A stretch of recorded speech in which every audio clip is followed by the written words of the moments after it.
Guys, when we are talking about change, it's very important for us to acknowledge the hidden parts within us. What I'm trying to say is that when you acknowledge that you have an emotion, it could be a good emotion or a bad emotion. And most of the times when you're trying to change, it's mostly for a bad emotion, right? You may be having a guilt or anger. It could be low self-esteem. It could be jealousy, hatred.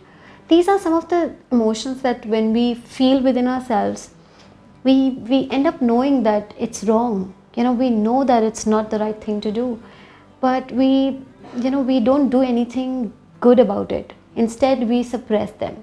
And when you start suppressing your emotions, you end up forming a self-destructive behavior for yourself. Yes, that's true. When you're suppressing your emotions, you're not addressing the main problem. And that is why before you start to change, you need to acknowledge what are some of the problem areas. It could be anger, it could be guilt, it could be low self-esteem, low self-confidence, it could be anything.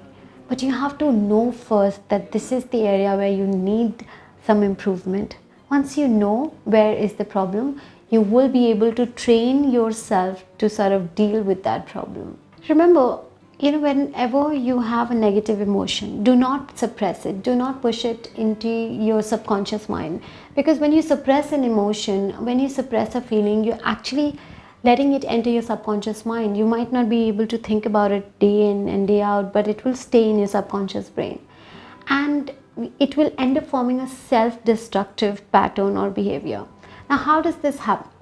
Most of the times when you're forming a self-destructive behavior, trace your steps back, because this is a situation where your automatic brain is not communicating with your subconscious brain. It's a situation where both your brains are giving conflicting advice. It's also a situation where your mind is left confused, because your conscious brain knows that this is the wrong thing to do, but your automatic brain does it anyway. Say for example, you're angry and you suppress your emotions, it will come out. Your anger is going to come out in somebody who has not done a mistake. Sometimes when you're really angry or irritated with something, you end up taking rash decisions. You will end up being in bad situations and, take foolish actions like driving irrationally. And in such situations, you will underestimate dangers and you would end up doing foolish things. You must have seen in movies when people suppress their angers, they end up breaking things, hurting people, they end up saying things that they don't want to say to their loved ones. These are all suppressed feelings that is being expressed by your brain in another way. It needs to let it out. Now, if you're not addressing it in a very proper manner, if you're not addressing it in the right way, it's definitely going to form a self-destructive behavior. When you find yourself caught up in such situations, take a minute and think about it. Do not act, just at the spur of the moment. Because remember, when you hurt somebody while you're angry or while you're irritated, you might regret it. If it's a loved one and you end up hurting that person, you will end up hating yourself for doing such a wrong thing. And hate, when it comes from a suppressed emotion, is a very, very negative emotion. It's a very negative feeling and definitely not good, because it results in multiple outlets. It will hurt you instead. It will make you do things that you might not want to do.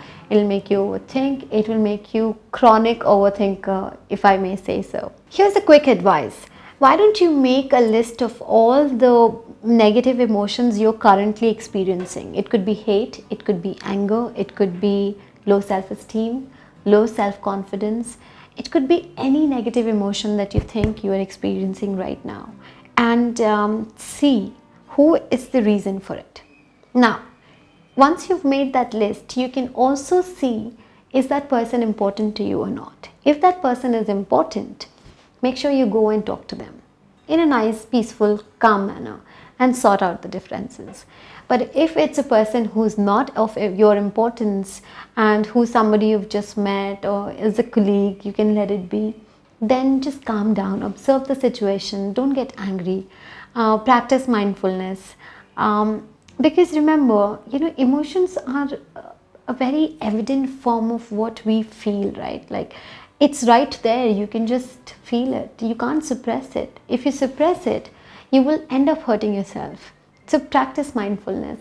See how it impacts your overall being, and try to change yourself, not others. Remember the book by Gretchen Rubens that I told you? Changing others can be a difficult task. So if you want to bring about happiness in your life, change yourself. I'll come back in the next episodes and we will discuss more about how to reprogram your mind. Thank you so much for watching, guys. This is Sonali and you're watching The Happiness Company.